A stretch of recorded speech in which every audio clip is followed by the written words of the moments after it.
morning. This is Andrew Place.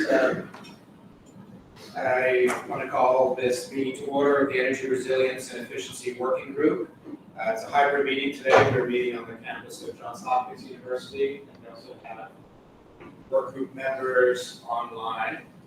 I did want to thank Johns Hopkins for kindly hosting us today. The spectacular surroundings, the important surroundings about the Maryland writ large and the economy and the history of what we are and what we need and where we need to be going.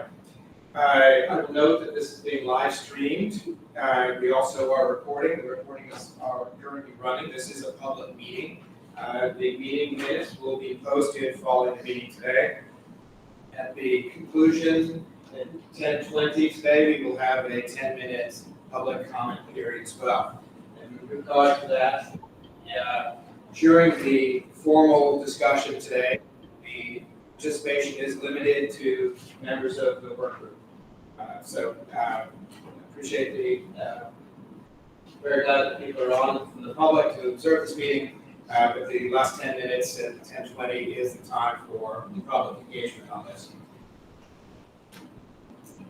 We have two presentations today by the National Renewable Energy Lab, as well as the Public Service Commission representatives from both. I would note that neither is representing the organizations to which they belong, but they're here as table setting and to illustrate the landscape of what the energy space in Maryland and larger the PJM footprint in which Maryland is part.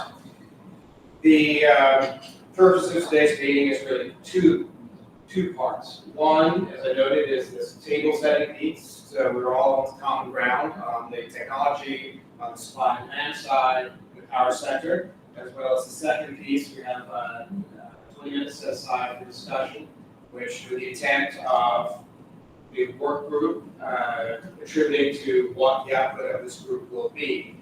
What is the wish of this group? This is a deliberative body. This is a democratic body. The work group members are here precisely because of their intent to contribute towards this discussion of what comes out of this work. For example, we going to make recommendations to the larger climate commission. Also, we have a survey that we've authored, which will be shared with the work group members following this meeting, with the intent being that to further elicit what ideas to bring forward for the output, again, for the output of this work group over the next months to the end of the year. And with that, Stephanie will take the roll call of who is here in person as well as who is here online. Yeah, good morning, everyone. I'll be just going through the member list for this working group.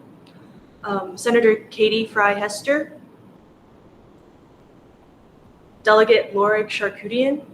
Hi, I'm present. Good morning. Drew Place, Present. Landron Faig, Present. Maurice Simpson Jr., Present. Christine Sismadia, Carol Lane, Jeff Shaw, Good morning, President. Nancy Sopko, and Mark Zucco. Present. Thank you. All right, Benjamin Baker. Hello. Thank you. All right, the floor is yours. All right. Thank you for the invite. So, hello everyone. My name is Ben, Senior Commission Advisor with the Maryland Public Service Commission. I've been invited today to give kind of a generic overview of the electric grid. I'll have a bit more of a focus on the distribution system, and then I will be followed up by NREL, who will be giving a more deep dive on the generation and transmission.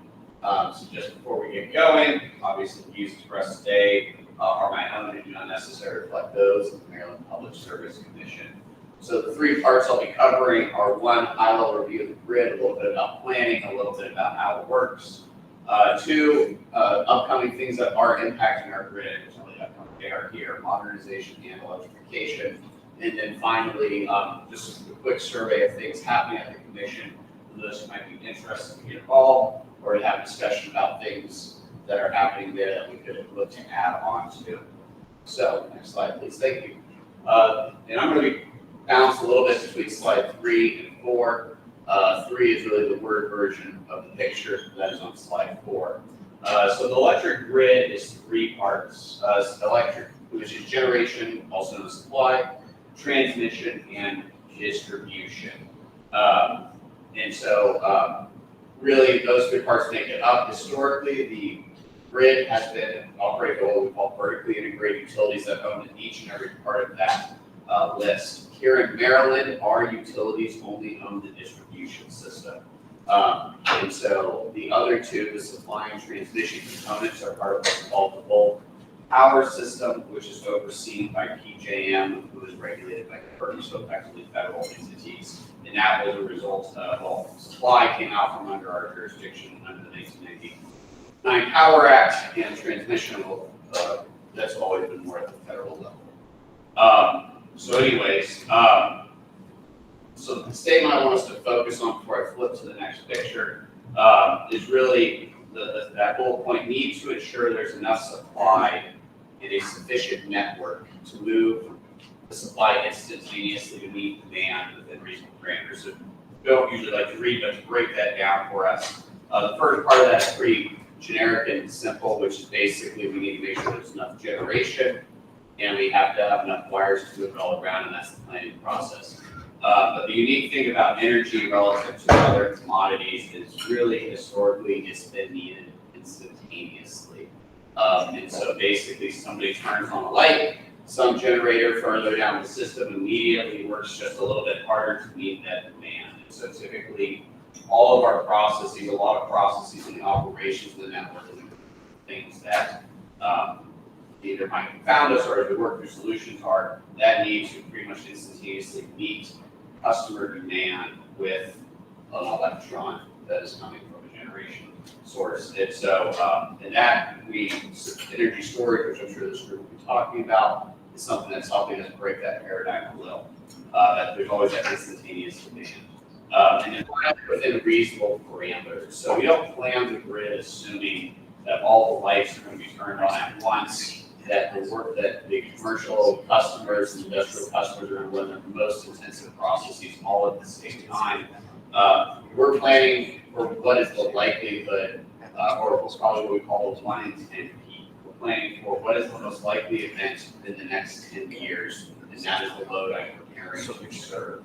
Anything above that, I would argue, is not economical for us to serve, and we would just be throwing money. It would be better for us to take the outage than to keep throwing money at the problem. That's at least the theory that would go behind that 1 in 10 planning parameter.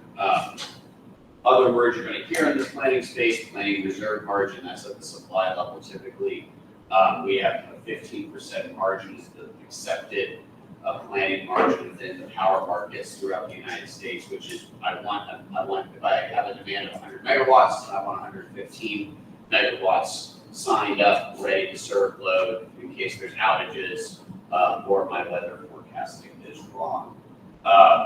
And so then, so I guess if we just talk to the next slide really quick. This is just illustrative of what I've been discussing here. And so you have your generation, that's your nuclear plant, your wind, your solar, your coal. All this, we call that central generation. This is how the paradigm of generation is created further away from the load source, move towards it over the transmission system, and that's really just the big wires. The distribution and transmission system, pretty much the same thing, bigger or smaller wires, and who I'm dealing with. I don't have to do any off-take on the transmission system. But the big part, the part that probably is you're all thinking about solutions for where you're going, is who has ownership over the different portions. So the generation, transmission, their rules and operations are pretty much overseen by PJM and FERC. Versus the distribution wires, that is overseen by us, the Maryland Public Service Commission, and we have the authority over the distribution utilities and rate setting and their operation, making sure that they provide safe, reliable, and economic service to the citizens of Maryland. So that's where our jurisdiction is. The reason I like this picture is because it starts to get into this idea of a bi-directional grid, which is really the newer phenomenon where electrons are being generated at the local distribution system. This could be at the home, this could be on the system at a community solar site, but either way, those electrons are coming back onto the grid to help serve. That creates some complications for us just because that's just not traditionally how the system was planned or designed to operate. That's not a bad thing, that's just something that we have to work with. And it presents interesting and new opportunities as we pursue the carbon-free future. And so things you will probably hear in that space, I just mentioned community solar, energy metering. So solar is a big player here. Electric vehicles are something we'll be looking into more. They're already here, you're moving, but the bi-directional flow of those electrons. Energy storage is also becoming more prevalent on the distribution grid. It's something that we are actually piloting at this moment and creating a program for. And so it's kind of cool, but basically it's this idea that I can use the local distribution system to generate and serve my load or help relieve some of the, demands on the system such that I don't maybe need to invest as much in generation and transmission. And so there is a possibility that there are economic solutions to serving load that instead of on the distribution system instead of putting it, investing in generation and transmission. If you just flip back to the previous slide really quick. So just to kind of finish this slide up really quick.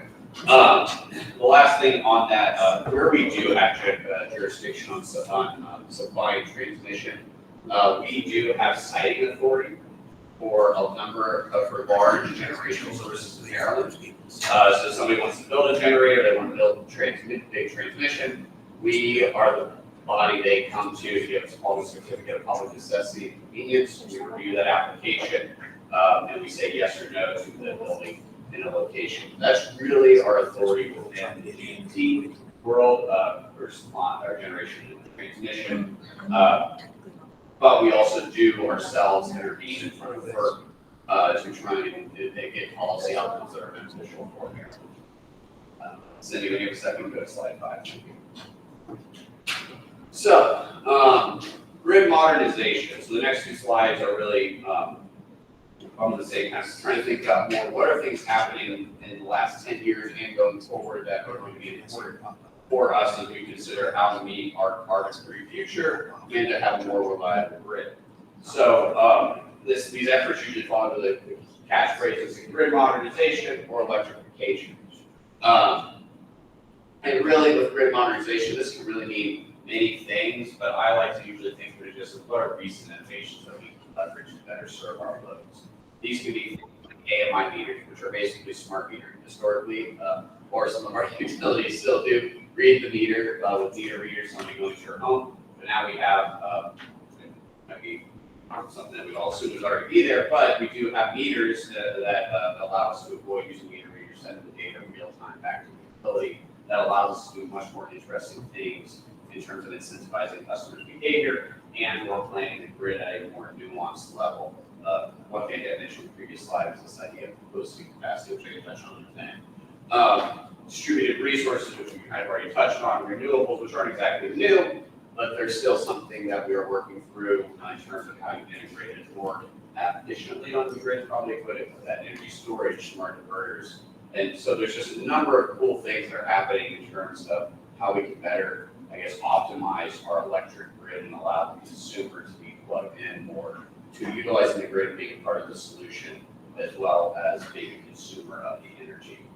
And we, the PSC, are involved at many of these levels. The legislature is also giving us guidance on a number of issues they want us to work on in that area. And so this is an area that we have been heavily involved in, continue to be heavily involved in. And then I'll flip on to electrification really quick. That's the next slide. So electrification, why it matters, why we care. Part of meeting our climate future is likely going to be an increased electric load on the grid. And what this means is I'm going to probably need more electrons and more wires to serve the grid. But how I get there is up to us, the planners, and I can influence that without possibly making additional investments. And so, and that's where I get into this idea of peak management and load shape shifting. So what can I do to help manage the peaks? Because as I was saying before, there's a 1 in 10 peak planning parameter. Think of your home like your circuit, or think of the grid like your circuit breaker, I would say. You turn on too many appliances all at once, something breaks. And so that's why the utilities, when you're talking about planning, they're really obsessed with peak. And so they can operate, there's usually two levels. There's a level where as long as they stay below a certain level, things aren't going to break, they can operate below there forever. And then there's this I would call emergency zone, where they can operate within that zone for a while, but they don't like it because things are heating up, they're degrading their wires, and degrading transformers, and basically there's a likelihood of something blowing up and not working. And then there's the fuse where you just go above that second layer where it didn't matter what you did, that was going to create an outage. And so how I mitigate this load growth is I could just simply build more generation transmission as one option. Other ways I could do this though is when people are electrifying appliances, I can try and convince them to use more efficient measures. So when you buy a heat pump, buy the most efficient heat pump. When you're putting in a light, put in an LED, which is basically all you can now buy. So we have that carbon transformation, which is pretty cool. But anyway, so that's our power program, which I can get into in a minute. Price signaling. We're playing more in this area with time of use rates, with smart charging of electric vehicles. Some of our utilities are piloting that. Can I do bidirectional flow from my electric vehicle, which is also something we're doing.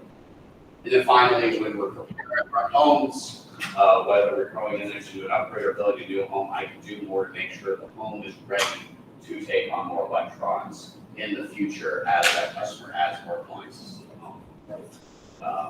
And so there's an electrification for now. Go ahead and go to the next slide. So on this one here, just kind of giving you a survey. This is not everything we're doing, but this is just we want to get into a discussion about what we are handling.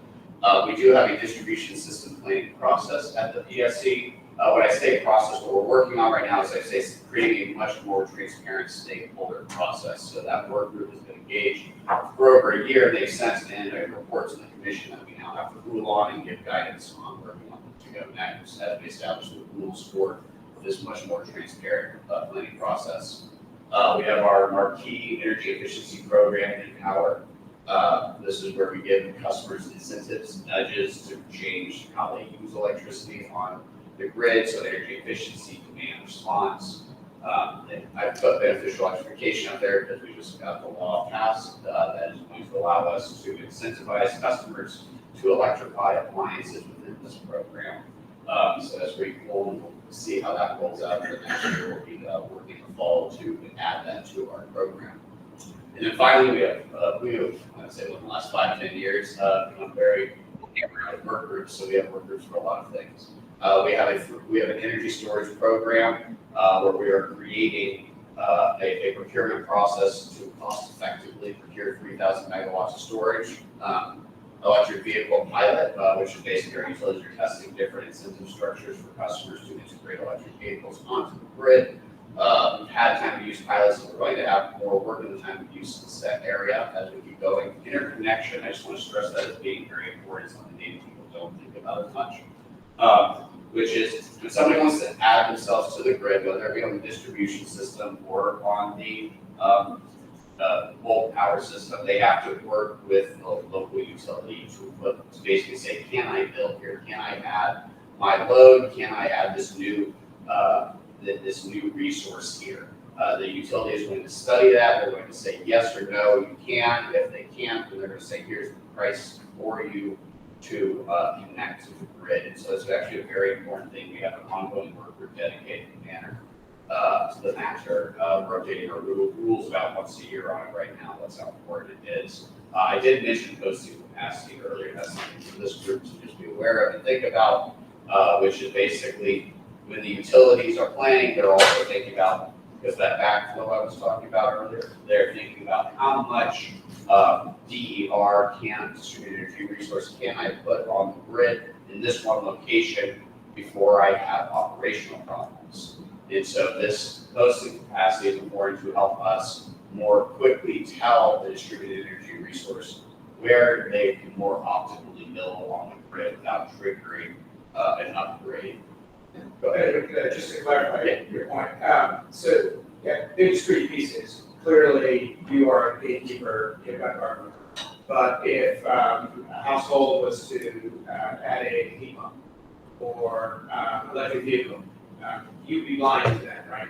We are blind until you try to demand too much from the grid and then something breaks, right? So we are blind until basically your offtake, your hookup, is also called a service line to your home is not sufficient enough to serve what you're pulling, and your circuit breaker is basically what you probably get out the door. Right, so the wires start to get hot. Yeah. Yeah, so I think that, to some ways, I think that's an interesting question for this work group is how much of that stuff is there? The planning process, the historic planning process doesn't account for that. Is that applicable? Is that a concern? It is, and it's something that we are, I know, talking about. Mark, actually, I haven't been involved in the DSP work group as heavily, but Mark might be able to give us a little bit more information on discussions we've been having there about basically being more nimble on that, because that is an issue. It's something I talked about with MDOT actually once I run our EV work group. Look, we need to think about how we can more quickly let the utilities know when a new EV is coming in. Because typically when you have like a Costco or a Walmart getting added to the grid, there's a lot of foresight that's coming. The utilities are committed years before they have to be ready to serve that load. A new bus depot could pop up in less than 6 months, and that's cool, but that's also that's an operational challenge that we just have to prepare for. And so that's something that that we are discussing as we work on issues. But yes, to your point, in my direction, or anything that's coming into the home, like where they're demanding more electricity until it requires a service upgrade, I'm blind as to what they're having. That's the topic. Yeah, that's good. The death by thousand cuts, so wherever. And when you get into what you're laying out here about the modernization of the system, bidirectional storage, and all these small, discrete pieces coming on, and when they might appear, where they might appear. Right, and I know before we move on, so I don't want us to leave with the idea that we're completely blind, because this is actually an important part of the DSP process up above, which is the utilities should be there. They have load planners inside. We're trying to think about economic growth. They're trying to think, what is the probability that there's going to be X number of EVs added to this location? And so they're trying to, they will probably be doing some proactive planning, but that's only as forecast is only as good as your guess. And so that's something that is important to think about is we are thinking about it, but it's more of a process at this time. Okay. Yes. Morning. Morning. I just want to ask if you could just talk briefly about the Brattlebrook report for the benefit of this working group. And then I had 2 questions specifically about that. One is, does the impact of all the data centers coming online in Maryland and elsewhere, like how does that play with the Brattlebrook report? And then 2, is there an effort now to try to cost out some of those scenarios or not? Yeah, so I'll tell what the report is only so so for those of you who don't know, we did do a report that was required by the Climate Solutions Now Act to look at the impacts of electrification on the grid. It was supposed to, I believe, go out to 2031. So it wasn't going out to our clerk who we're private hope we one day go with such a study in 2045. But in the short run, I want to say 2031, we were studying what is the impact of basically high electrification on the grid while we were in the circuit. I guess high level takeaway from it through this Brattlebrook report, that was a big stakeholder process. The conclusion was that the load growth was manageable for at least 2031. It's something that we could deal with using the existing system. And so it's interesting, it was a good stakeholder process. So that's your 2 questions. First one, they did not look at the data center question when they were working on it. So what that could mean is that report in that scenario we were looking at is only sufficient. It's only good, this goes back to the DSP statement, it's only good as the assumptions going into it, and I don't think their eyes were on the data center issue at that time. So basically, we can't trust the report. I don't know what I would say. It's I guess it's kind of all plain All forecasts are wrong, and so it's if in a world where there's high data center, so yes, if data centers are coming in force, that report no longer is going to be wrong. If data centers do not come in force, then that level is just throw it away. But it's as interesting takeaways, but as I continue to add more load above what we thought was going to be there, the conclusions will change, yes. And does when you say that if there's extra data center, are you talking just about Maryland, or are you talking about PJ and Territory more broadly? It would be both, and Right. so it comes down to, and it will be, and that's an important distinction. So if we went back to that picture at the very beginning, we don't have to, but that picture about the bulk power system, we basically, actually, it was a good thing, actually, sorry. Go down 3 slides, I have something in an appendix. I'm sorry, which slide? Go to the appendix. One more. There we go. So this is the PJM footprint. This is where we, as Maryland, operate. This is so our electric grid, we are part of the bulk power system as overseen by PJM, which covers this footprint. So we are part of 13 different states in the District of Columbia in terms of our operations of that transmission and generation system. And so yes, to the extent the data centers are being added, and once again, it's going to depend on local constraints. I might not have enough generation and transmission to serve everything, and that would require upgrades across the system to serve it. So it depends on where it's being added to the system. But there is a possibility, as those are built out, that it's going to create more constraints or require more investment on the grid. So would it be accurate to say that the Brattleboro report is only true in a pre-data center world? I don't know all the assumptions in there, but possibly. I would have to double check for you on that. But I think I it's, think it's really important. okay. Like, I think that our entire electrification strategy is based on this one report, that we're gonna be okay, we're not gonna have rolling blackouts. If that is only true in a pre-data center world, then I think we have to go back and say, can we adjust this model? And I mean, I'm happy to do that. We can emphasize as a priority in the budget that we need to update that model. Right. And I could probably see that being a recommendation coming out of the source, that you need to take another tracking sheet and give multiple, I would think we want multiple scenarios. Right? Yeah. What if X happens? What if Y happens? And you had your second question, cost. Well, that was not studied. I know there's a desire to know that information, so such an effort. I would say 2 adjustments as we look at that world if you're going there possible.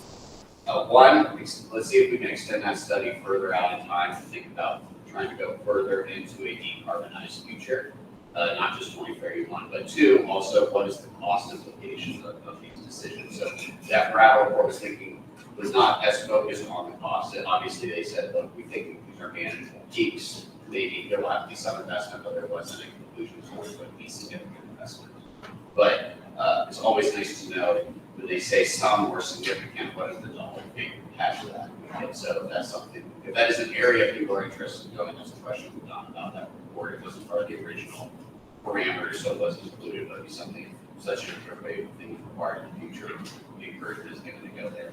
That'd be an interesting place. And I would think in this context, yes, the retail energy space and bulk power space, the 2 takeaways really is that are there safeguards in place to ensure that the lights don't go out or brown out?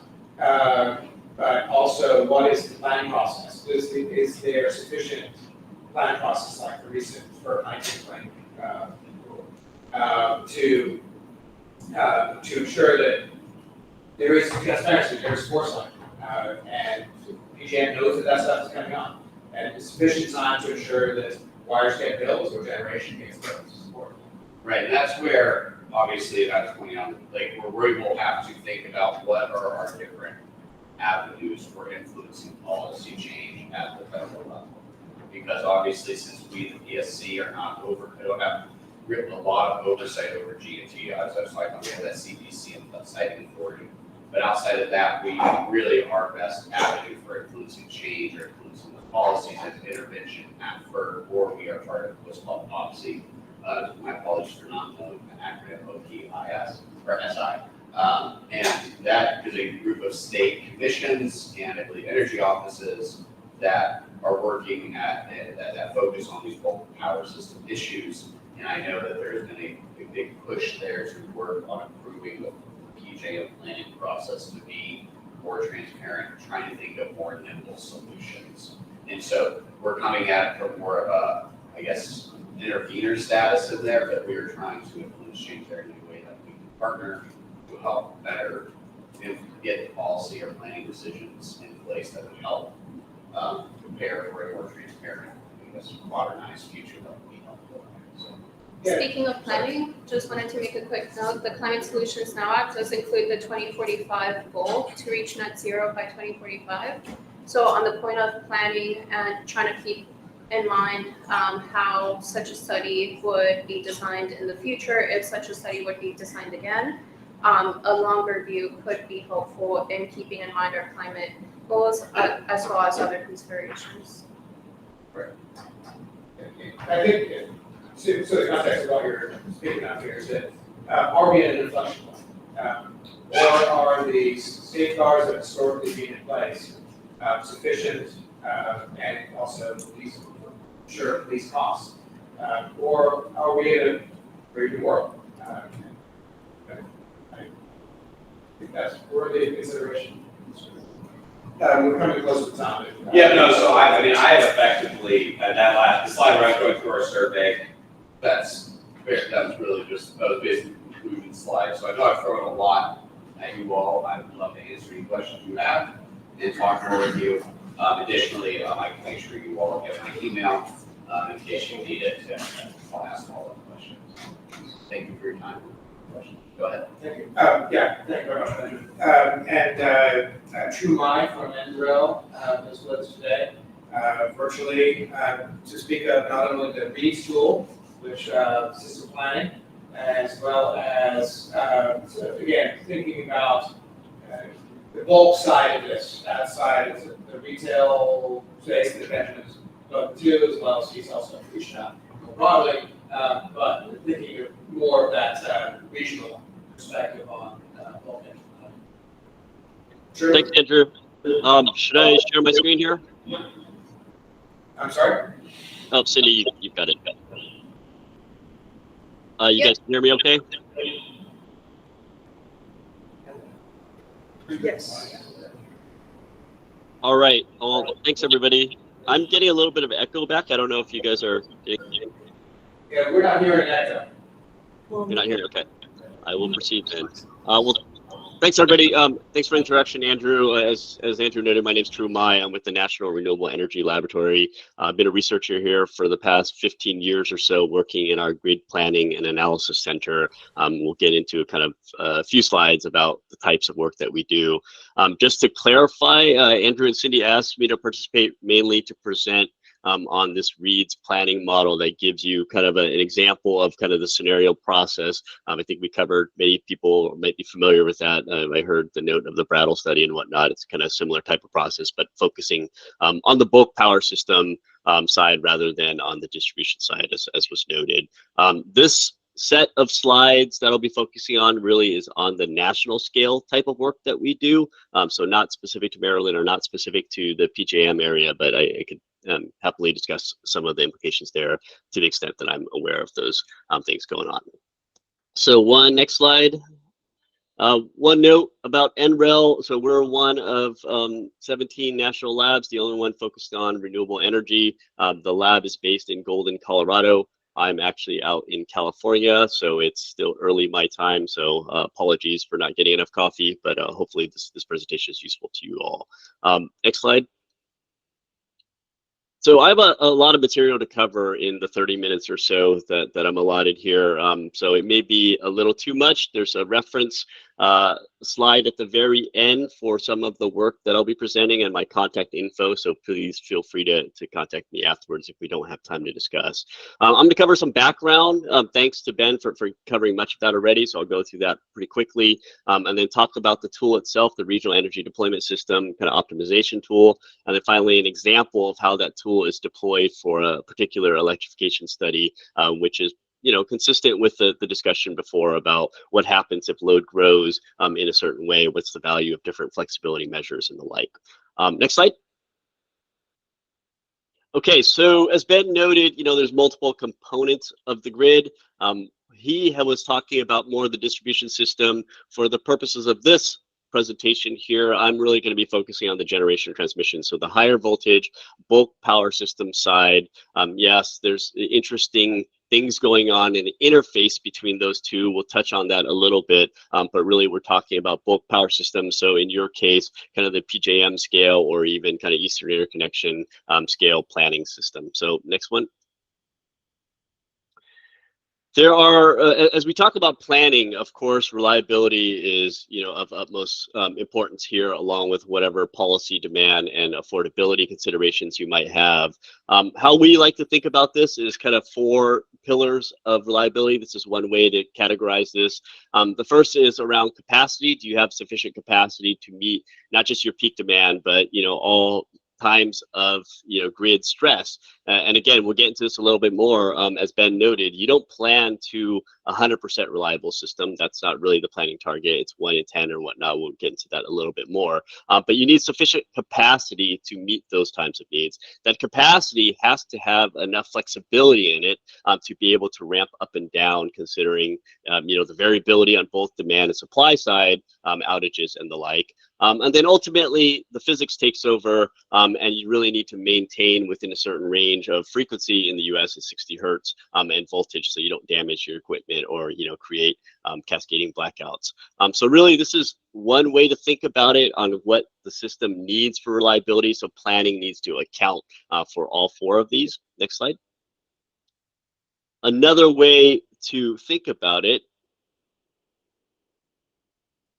let's see if it's advancing here,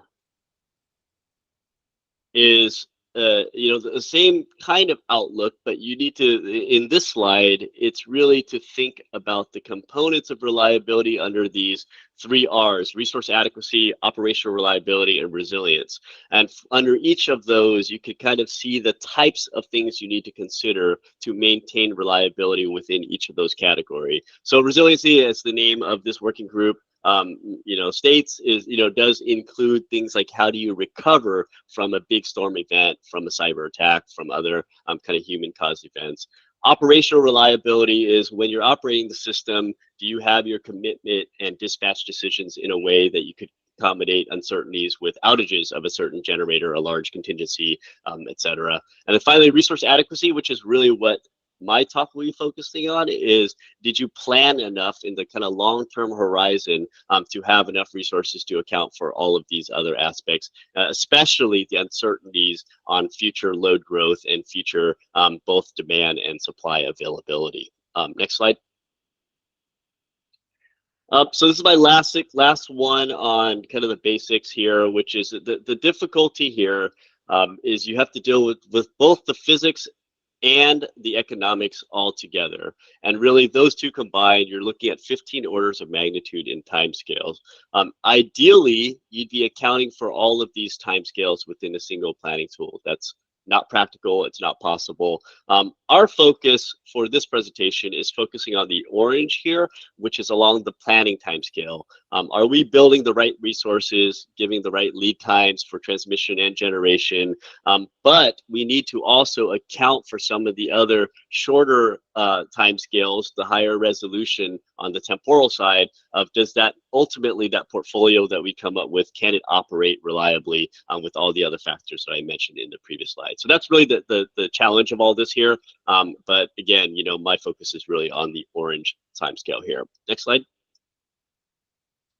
Okay, so the tool that we do this at NREL, our kind of flagship tool, mostly for national scale analyses, but we have been building up our capabilities to look at regional, state level, utility scale kind of planning, is the Regional Energy Deployment System, or REEDS tool. It's an open source long-term capacity expansion model that goes out to 2050. We'll get into some of the basics of the model and then dig into a couple of aspects that we think are particularly important. And this is not meant to talk about just this one tool. I think we could generalize this conversation to these class of tools and how they may be useful, what their limitations are, what they could tell you, etc. Next slide, please. So the basics of REEDS is it starts in some present or in recent historical year. It does a least cost optimization framework to simulate the evolution of that power system, considering a large suite of options and meeting a large set of constraints. In this particular set of maps here, it looks at a transition from a fossil dominated power systems over to one with a lot more renewables, and what needs to change, what capacity needs to be built, where, how much transmission you might need to accommodate whatever future target. In this particular scenario, it's an 80% renewables scenario by 2050. Next slide. So this is another type of general discussion here about the model. Again, it uses an optimization framework. So least cost is kind of built into it, meeting a set of constraints. Some of the constraints include, the reliability constraints I mentioned earlier. We do capture resource adequacy with a lot of detail and capture how different resources might contribute to resource adequacy. That's really one of the principal reliability components here. We have operating reserves in the model, so we ensure some of that operational reliability I mentioned earlier, but we really kind of stop there. We do include, different projections of future load growth, and you'll see that in the electrification future study that I'll give a sample of. And we do include, the recent kind of policies that have been legislated across the country at the state level and the federal level. On the left side of the box here is we do have a large suite of technology options modeled, both generation, transmission, as well as storage. Storage includes multiple types of batteries, multiple durations, pump storage, etc. Various renewable technologies focusing a lot on wind and solar, offshore wind, concentrating solar, utility scale, and distributed PV is another input to the model. Transmission, we could look at multiple transmission types, including high voltage DC transmissions, multi-terminal mesh kind of networks. So we kind of build the models to look at future technology options and not just restricted to the ones that are present today. And we're continually pushing the envelope on that. Next slide, please. Okay, the starting point, of course, is starting with today's generation fleet, and we collect that data from the EIA. So we have all the units in the country included in our databases, including prescribed units that are either mandated or planned in the next couple of years. So we include kind of bake in kind of the near-term builds that are already under construction and expected to come online pretty soon. The model works in a kind of zonal framework. So ultimately, all these units are aggregated to 134 what we call balancing areas. They don't follow real balancing areas from NERC, but they do have this kind of pipe and bubble network, which means transmission is also needs to be considered. We're not modeling every transmission line, and we're not modeling the AC power flow, but we do have methods to derive kind of limits on how much power you could move from one zone to the next, in and out of PJM, etc. So we do use kind of an optimization framework to identify that from the transmission network. Next slide. So this is supposed to build up, but in the static slide, I'll kind of start from the top and kind of walk through here. The top box in yellow summarizes what I said before. So really, I'm going to jump to the inputs box. So to set up this optimization program, you really need, as a user, to design the inputs and scenarios in a strategic way. And the inputs are really what you structure the question on what you're trying to learn. So for example, some of the illustrative inputs I have in here include the renewable resource and land availability. So one could test, how does the system transition either to a low carbon grid or under a kind of a current policy framework where siting is more challenged and you have less access to some locations for renewable deployment? What would the impact be on cost? What would the impact be on the resource mix? On the next one, demand, which we've already talked about before, is what happens if you have high electrification? What happens if you have load growth from data centers?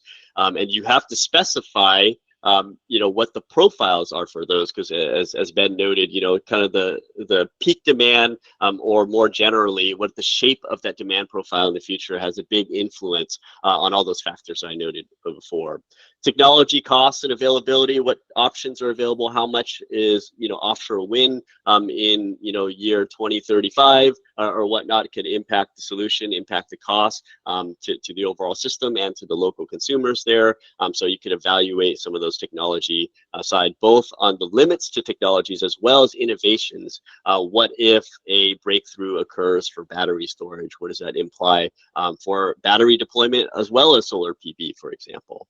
And of course, federal and state policies, that's a common use case for this, which is if I were to implement a certain carbon target or renewable target or clean energy target, what are the implications there?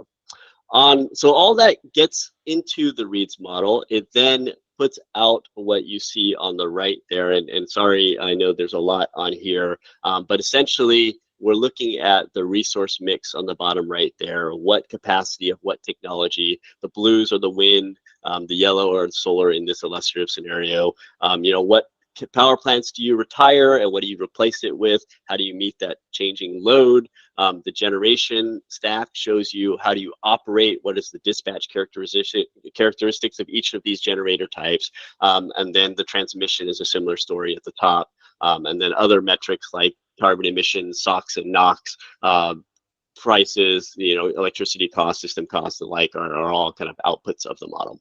Next slide. We'll see more of that as we kind of walk through the example later on. So what are the key things that we have focused on, and I think for any capacity expansion kind of planning tool, especially nowadays, given the growth in renewables, is how they are treated within the planning framework. And the key aspect here is when you talk about renewables, wind and solar in particular, you really do need to have care on the resolution in which you're representing these things. And that spans both the temporal side as well as the spatial side.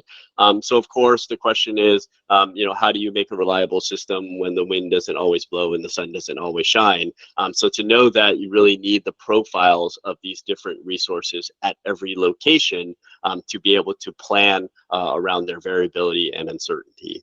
And that relates to the spatial side, because the wind and the sun, is really that local resource, and transmission, electrical transmission is needed to move them. So we're really understanding the optimal solution from, do I deploy local resources that may be lower quality compared to remote resources that might have higher quality, but I also have to incur the cost of transmission. So those are the types of questions that the model is intrinsically answering, and you need the data to support that. These are some maps that kind of show you, the data that's fed into the model. Next slide.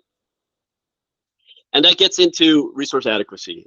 So you can ignore the top part of this slide, just except for me to say that what we do in the model is we're marching forward in time and we're estimating the contribution of each resource into meeting the planning reserve margin, which is a proxy for resource adequacy. So that contribution to planning reserve margin is, often called the capacity credit. We're using 7 years of data to estimate that through kind of a net load analysis. And the result of that is shown in the bottom two charts, where you see the capacity credit as a fraction of the nameplate capacity of these resources changing over time, mostly declining in the case of PV and storage. As you're deploying more and more of these resources, the net load shifts over to the evening peak, in which case PV is less able to contribute to reliability needs. And the result of all that is in panel C here, where you can see the nameplate capacity. That's the amount of installed capacity that you deploy in this particular illustrative example of all these different resources. But the contribution that actually goes into your reliability is a smaller share, listed as the firm capacity for a summer season and a winter season, and the contributions of these resources change depending on that time period and whatnot. So this is kind of the traditional planning reserve. Ben mentioned a 15% reserve margin, which is 15% above peak load. As the system is evolving to more variability on the supply side, really, we ourselves are thinking of different ways to think about this, because your planning reserve margin may not be the best way to ensure reliability. In fact, your 1 in 10 may not be the best way to measure how reliable your system is. I won't go into it here, but we have a long-standing effort to improve some of that, including integrating kind of this planning model with more of a stochastic model to look at how different outages and how different energy limits on the system may unfold. So apologies for that, a bit of a tangent there, but I wanted to demonstrate kind of the complexity with the next couple of slides. So the next one here talks about how the reason why you need a model to analyze this is because things are changing dynamically depending on what portfolio you're looking at, what your load shapes are. So focus first on the left side, which is trying to demonstrate how battery storage, in this case 4-hour batteries, might help reduce your peak demand. So the blue is New York and the orange there is Florida. So the ability for batteries to help reduce peak demand depends on your load shape. If you have a really broad load, peak load, as is demonstrated in the blue, your ability to shift down from that dashed line down to the solid blue is very minimal. So you need a lot of capacity of 4-hour storage in order to reduce your peak demand. In contrast, your very peaky summer afternoons in Florida, a 4-hour battery can do a lot to reduce your peaks. So really the model is capturing these dynamics in different locations and different storage options. On the right makes it even more complicated, because how broad that peak is depends on how much solar you might have. And that could be solar on the distribution side, or it could be solar on the utility scale side. Really what you see here is if you put more and more solar in your system, you actually narrow your effective net peak, in which case your 4-hour battery now could really reduce peak load a lot more than it could without the solar. So these kinds of dynamics are really what the model is trying to capture to find that least cost solution. And it's non-trivial to do without such a modeling framework. Next slide. Okay, so taking a step back again, so we answer or try to answer and provide insights into a lot of different questions, and I alluded to some of them already. One of the key ones is around power sector decarbonization with different scales, different paces. What does it mean? How much more clean energy one might need? How much more transmission one might need?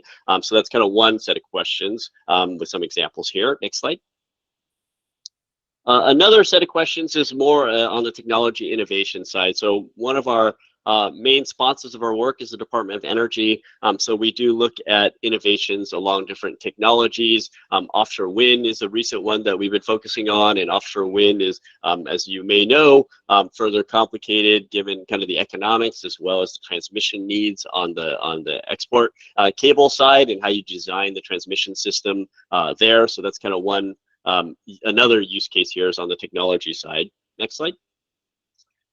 As I noted in the beginning, most of our analysis is focused on kind of national scale. We actually do some international work with India and other locations as well. But we have supported some regions or utilities. Here's an analysis on the left for Duke Energy a couple years ago to inform some of their kind of planning exercises. One thing to note here is we have been developing this county level resolution, and so we're able to look at a particular region, whether it be PJM or a particular state or whatnot, or a different ISO, RTO. So we have this higher resolution look that we're hoping to be useful to many different organizations, and I could talk about that if there's interest as well. Next slide. One of our key flagship exercises, and I'm just going to leave this here without talking a lot about it, is we do have this annual product that puts out kind of our current look, looks at current policies and whatnot. There's a lot of data behind it that's available, including hourly data around hourly emissions, as well as power prices that we put out for some of our scenarios. So that's available with some links there. Next slide, please. Okay, I'm going to pause. Are there any quick questions about the tool? I know I've kind of running a lot right now, so I'll take a quick pause.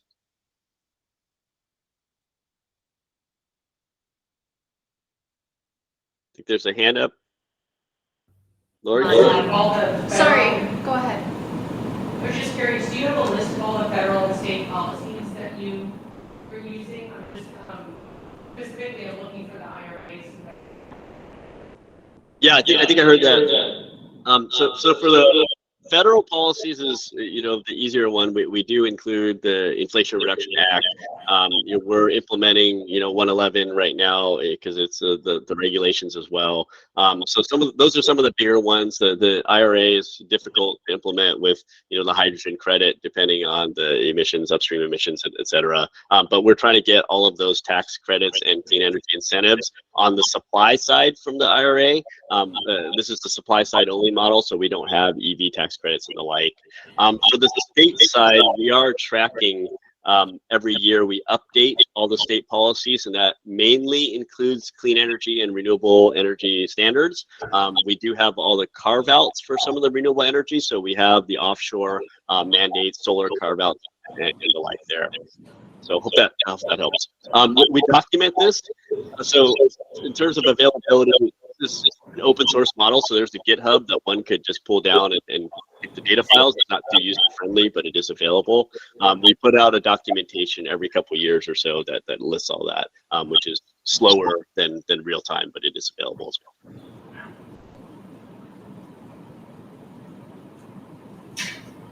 Other questions from the work group? Hi, yeah, I'm online. Can I jump in? Sorry, I can't see if there's hands up there. Yes, please do. Thank you. Drew, thank you so much for this. I really appreciate the complexity of the modeling. And I think I have a couple questions I'm wondering if you can just speak to. I think one of the biggest challenges with the way that we sort of do cost benefit analysis when we're, in my mind, and you can tell me if this is right, I feel like our grid overall, our planning, and our cost benefit analysis has been built on a structure that sort of assumes thermal resources in one place being delivered to another place, the one directional movement of electrons and all of those things. And it feels like we're still really using these older models of cost benefit analysis and trying to think about how do we solve this future problem. And so specifically, I think like when we think about offshore wind in Maryland, which, we have a lot of challenges. And so there's a lot of people who are sort of throwing up their hands and going, like, can we really work through all these challenges? Look at the cost of transmission. But if I understand the reality of getting to a significantly decarbonized grid in Maryland and in the PJM region, there just isn't a path without offshore wind, both because of the capacity factor, but also because of the way that it balances when other renewables are online. And I'm wondering if you could speak to that in general, but also like how we should be thinking about cost benefit analysis, given that it's not just the cost benefit of the energy we get and the decarbonization and the decrease in carbon in the atmosphere, but it's also like there's not really, I don't see what the path is with significant renewable deployment and a 24/7 grid without offshore wind. And so I just wonder if we want to be thinking about the cost benefit of that differently, given how crucial it is to the mix. And I don't know if that's something that you're able to model or to talk about. Yeah, thanks for the question. That might require a larger discussion, but essentially, so a couple of components there. In this next section here, we could talk about how we could use the tool to look at demand side flexibility and what the value of flexibility is. So if you could hold off on that, on the kind of bidirectional and leveraging more of the demand side rather than supply side. In terms of the offshore wind question, I do think that we have done some analysis that looks at what is the case for offshore wind and what future conditions might yield a greater need for offshore wind. And so you could look at the scenarios like, what if we can't build onshore transmission or the siting challenge onshore becomes very difficult? What other resources come to play? And offshore wind often comes up on the East Coast in particular for that. And that is to reach certain different levels of decarbonization.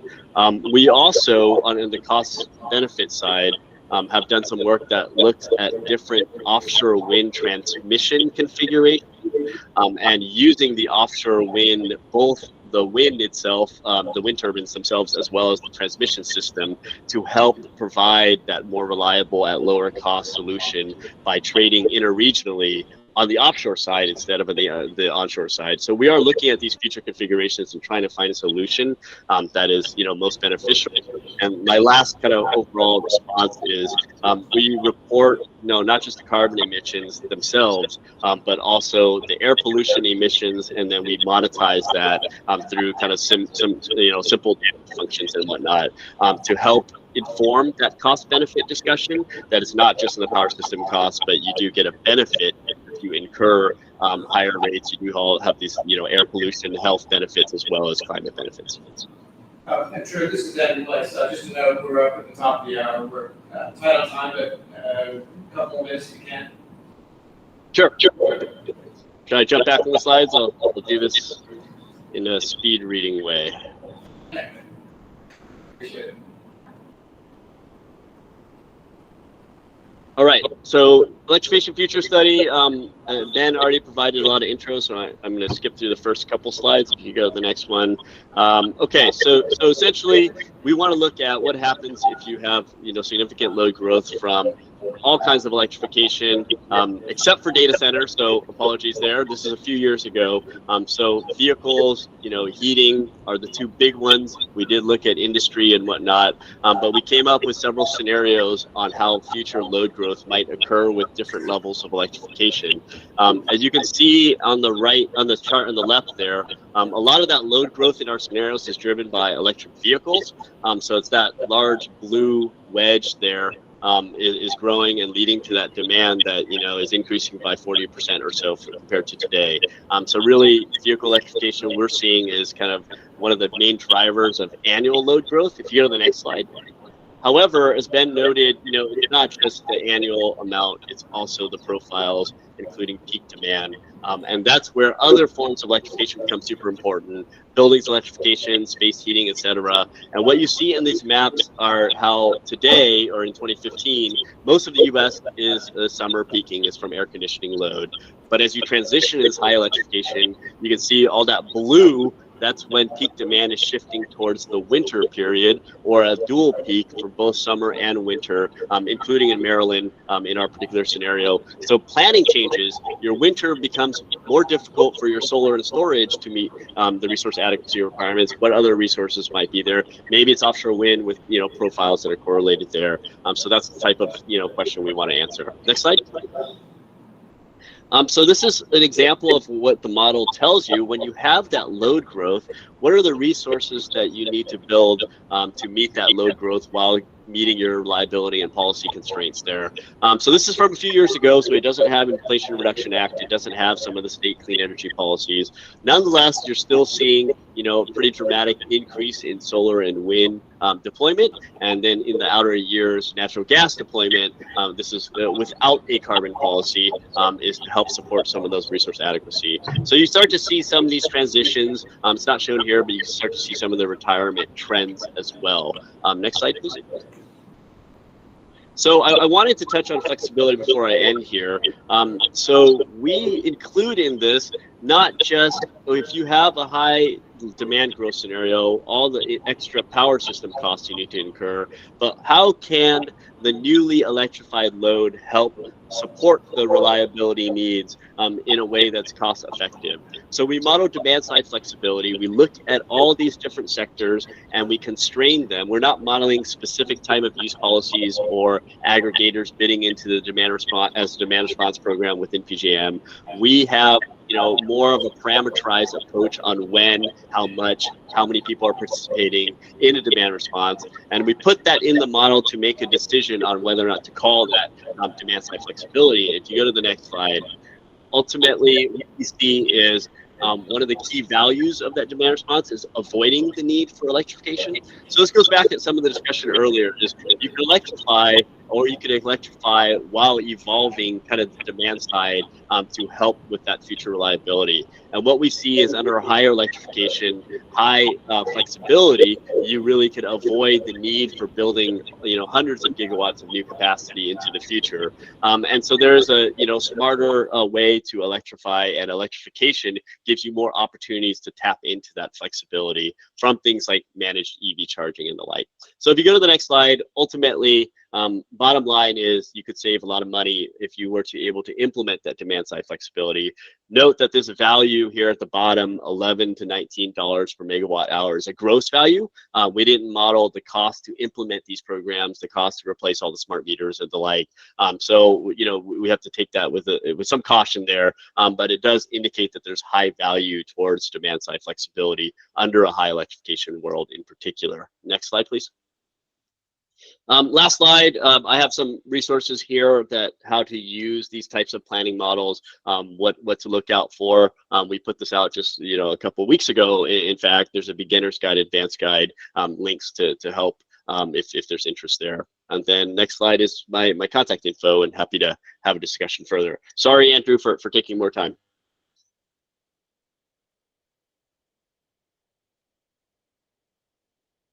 You might be muted. You're muted. Sorry. You're now unmuted. All right, sorry about that. Thank you, Drew. Incredibly helpful, and no worries about going with this. To that note, it's 5 minutes after 10. If I may suggest we don't shorten our discussion period, so we'll run the discussion period through 10:25, and then have the public comment period run an additional 5 minutes after into 10:35. With that, thank you both, by the way, Drew and Benjamin, for really laying the landscape of what the system looks like across the past, present, and future. So with that, for the work group members, open discussion. I know Senator Hester has an interest in looking forward to it. Thank you, Andrew. I don't know, I sent it early this morning, but I got some paper copies with me. I followed up with Andrew and some other colleagues after the first meeting last week, which I apologize that I had to miss, really trying to understand what the working group was charged with. And my takeaway was that it's kind of, within the parameters of the legislation, it's up for us to kind of figure out, where we're headed. And so I sit on the Energy, Environment, and Education Committee, Energy, Environment Committee. So I tried to remember kind of like the numerous conversations we've had in the past 2 to 3 years and group them underneath the various parts of the bill. And so I came up with this memo that I sent out this morning, just as a place for us to start thinking, and definitely open, would value, all of the working group members and the staff's comments on kind of helping to perfect like the questions. So I just wanted to throw it out there because I felt like I wasn't able to articulate, my big picture questions on that, follow-up call I had with Andrew. And, having sat through the development of the legislation for the 2 years that was in front of us, I feel like we're really committed to the climate pathways, right? But this particular working group was kind of the group that was going to make sure that as we met our climate goals and our electrification goals, the lights weren't going to go out. And so I think you can tell by like who's on this group. Like, yes, it's really the operational players, the energy generators and distributors who are here. And so that's what I wanted to just throw out there for the group's consideration. I'm happy to take any questions, and Andrew would love your kind of response to the conversation we had last Friday and the memo I sent this morning. Yeah, thank you. Is it all right with you that we share this memo around the work group? Absolutely. All right, so for work group members who watch the road as well as those who wrote, we will get this out to you this morning, so you have to answer. Precisely on the point. Really, the question is, are the tracks out ahead of us? Are we steaming down this path and the bridge is out? So I would think it'd be very useful for this group to have both the PG&E side come in as well as the distribution side, say PG&E, on the big regular utilities in the state, and illustrate for us what is the safeguards, the historic safeguards that are in place, the guardrails that ensure the lights haven't gone out or won't go out, and from that, if we see that, we understand that, then we can all collectively understand what might be the breaking points. Where do we need additional guardrails? As I was saying earlier, are we at an inflection point where the energy system is no longer analogous to what it was in the 1970s or 2010s? And the answer may be, the answer may be that it is no different, that these are incremental pieces that will be coming on, and the existing planning processes that are in place through FERC, through PJM, through the distribution system, that those are sufficient. But we need to know that. I mean, that we need to illustrate, we need to unearth what those might be, and if that is the case, we're good, we're fine. We walk away and say, yes, the lights will not be going out in the future if we implement these policy changes. That might, the other side of that might be that, no, we have an oh my God moment that there are needs, and we were talking earlier with Benjamin about these incremental small pieces coming on to the retail side, bi-directional charging, electric vehicles, how much electrification is going to go on, where it might appear, what, where, and why. And maybe that's a hole. Maybe there's a need for additional regulatory oversight.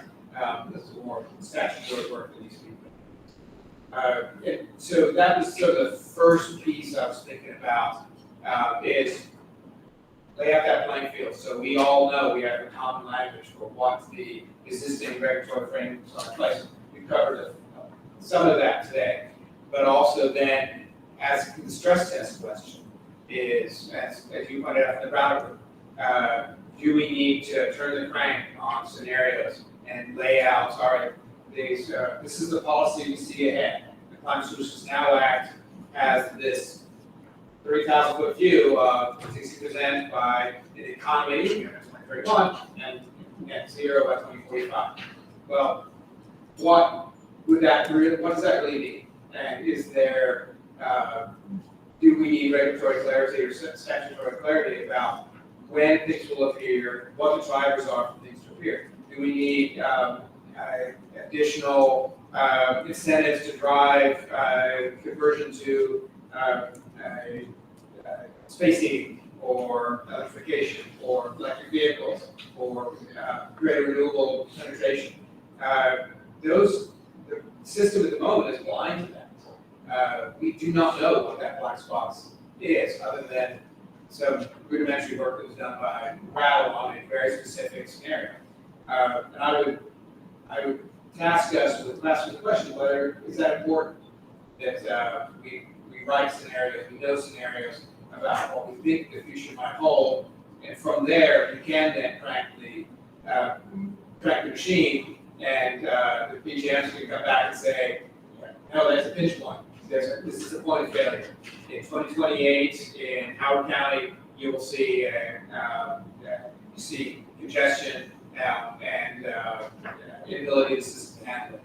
And then you can also answer the question about what are you adding, if the least cost to add transmission, or is it to add additional generation, as you noted in Senator Hester in your memo this morning. Should we be incentivizing the creation of additional generation points or storage points within the Maryland grid, the retail side? And I hadn't even thought about the whole flexibility thing. I mean, that seems like it's a really important piece that I just learned about this morning. Yeah, and that very much falls in line with what. And there's the question to PGM. Are you accounting for this in your plan, in your model plan? Historically, as Drew's point slide showed, flexibility was not all that critical issue, but it is going to be a substantial, not only on both sides of the double-edged sword, not only the increase in demand, whether we have summer and winter peak, and much more steep peaks, much more significant peaks, much more instantaneous peaks, but also are we bringing on tools that can add flexibility to the grid? And again, thinking about the historic pre-2020 or 2010 grid, was the regulatory frameworks, the planning processes, accounting for that particular lens through which these questions. We have a question. Delegate Shahudi? Thank you. And thank you for that. I think, I'm sorry to be difficult. Is it possible for you guys to mute there when someone online is talking, just because it's ends up as an echo for everyone who's online? Yeah, we can do that. Thank you. Thanks. And I'm sorry that I'm not there in person. I'm asking really important questions.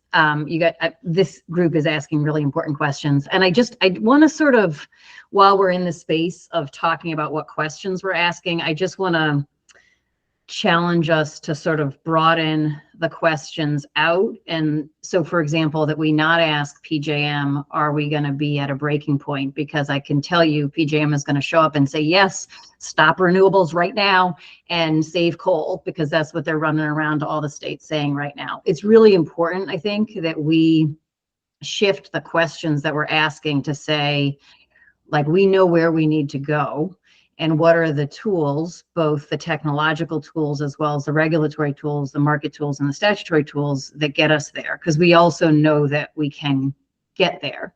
And like, I think that, like, we can do hard things, but it's hard to do hard things. And I think that too often these conversations are we going to have rolling blackouts or not? And then someone says, yes, we are, slow it all down, guys, but we can't slow it all down. We have to keep going forward with the urgency that climate change requires. And so I want to sort of shift our conversation to really thinking about what are all the tools that we have and how do we bring all those tools to bear, and asking it really more as an open-ended question. Like, when we invite PJM, I think we have to be very specific about what we're asking. And if folks haven't had a chance to see their dog and pony show that they're taking around to all the states, encouraging them to subsidize coal, I think we need to be very clear about what questions we're asking and how we're asking them to work with us. Because otherwise, I think we're going to get answers that are going to leave folks really stuck and afraid, as opposed to feeling bold and brave which is what we need right now to build a new kind of a grid. So that's kind of my big picture thoughts.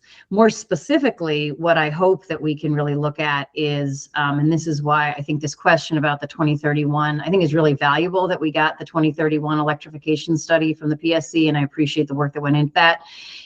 But we need to make decisions today about whether our electrification that'll be done by 2040 or 2045 is going to be geothermal or air source heat pumps. And there's a real important cost trade-off in that question that's related to peak shaving, as well as based on DOE's recent analysis, the savings to the transmission grid and to new generation that's necessary, and so on.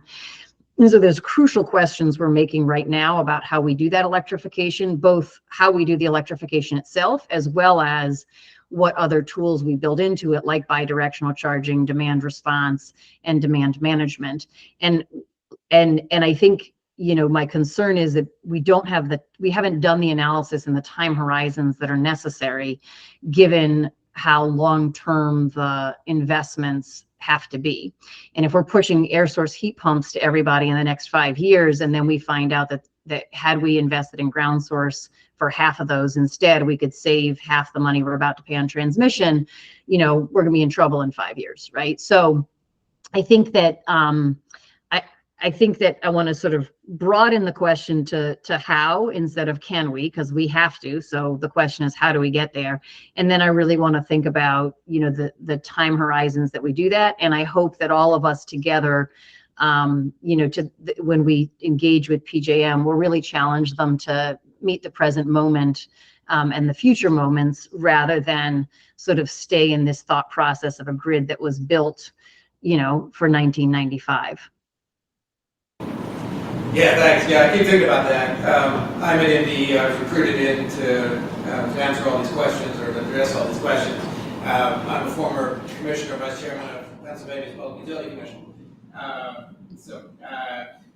And I keep thinking about that Maryland, you all have agency. You can drive this very much to your point that it should not be about you're just taking what PJM is saying you future needs. I would posit that a very good recommendation that could come out of this group is precisely that, to say that Maryland's going to be deriving its own energy future. No full scale, supply and demand, both sides of the equation. And very specifically to your point about ground source heat pumps versus distributed district heat. So geothermal. So would that be a recommendation, just positive for us to contemplate is that we make the recommendation to the Climate Commission that that cost benefit analysis should be done, and that statutory language should ensure that that sweet spot is hit, that the right balance is taken. And we may want, I think it might behoove us to also think about that that's just one piece of it. There's all these slices of this question about electric vehicles or bidirectional or storage or what are these, what is the right balance in each one of these pieces that is coming onto the grid, both off-take and input. Senator Hester has a question. Well, I was just, to Delegate Tarkudian's point, I think she's exactly spot on. We can do hard things, we must do hard things. And the question for this group is how we do them, right? So that we get there, in like considering resiliency, climate change goals, and affordability, and like how if we plan it right, we can meet all three. I just put my questions down on paper to give us a starting point. I would love for the group to put them up like on a Google Drive or something and have everybody add kind of their questions, because we've got to figure out where the group is going. I mean, the legislative language is incredibly broad. We can basically do whatever we want under there, and so I just wanted to be clear on what the things that I had heard.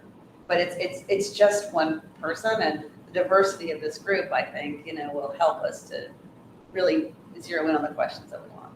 Yeah, to that point, we are circulating after this meeting a questionnaire to all the work group members to ask that question, to elicit those, what do you do?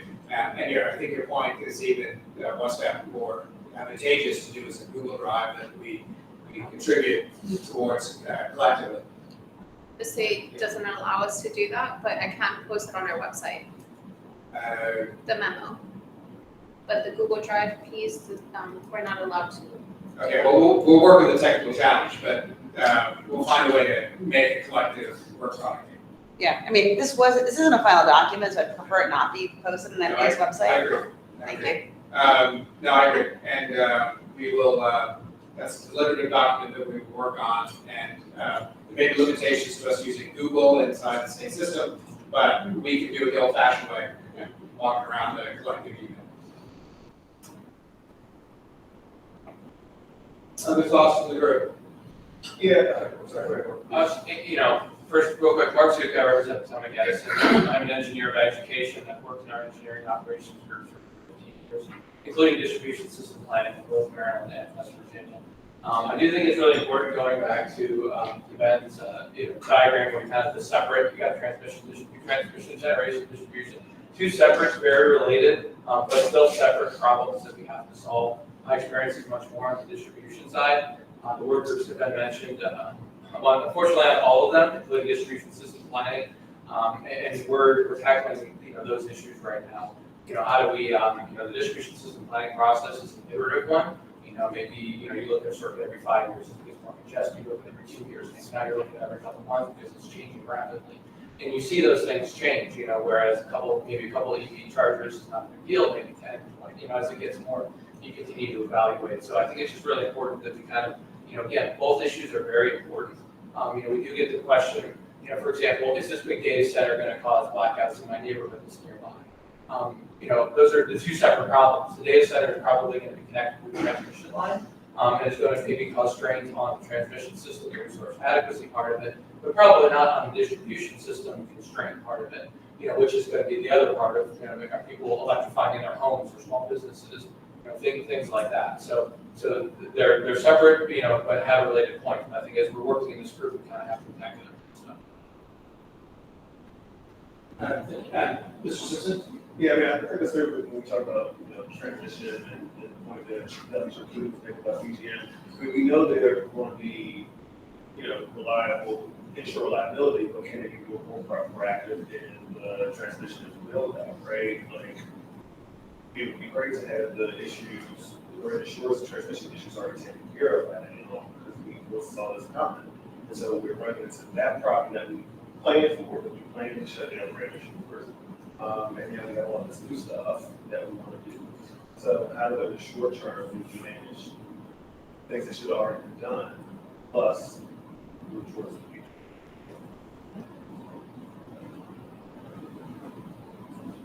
Any of the work group members online want to offer some notes?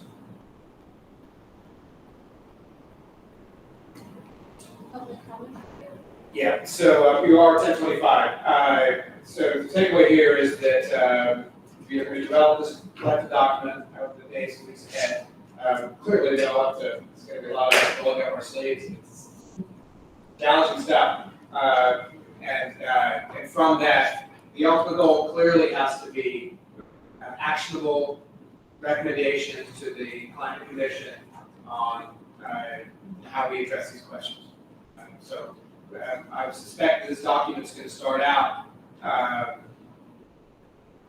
generic questioning, and then we can decant it down to what we lost at the end of the year, deliver to the Climate Commission. With that, I'll bring the work group meeting to a close with 10 minutes for public comment.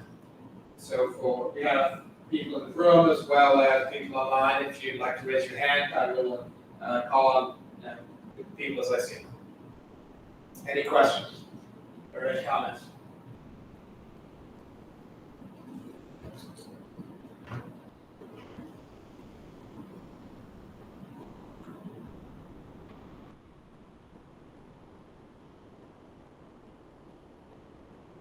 No public comment.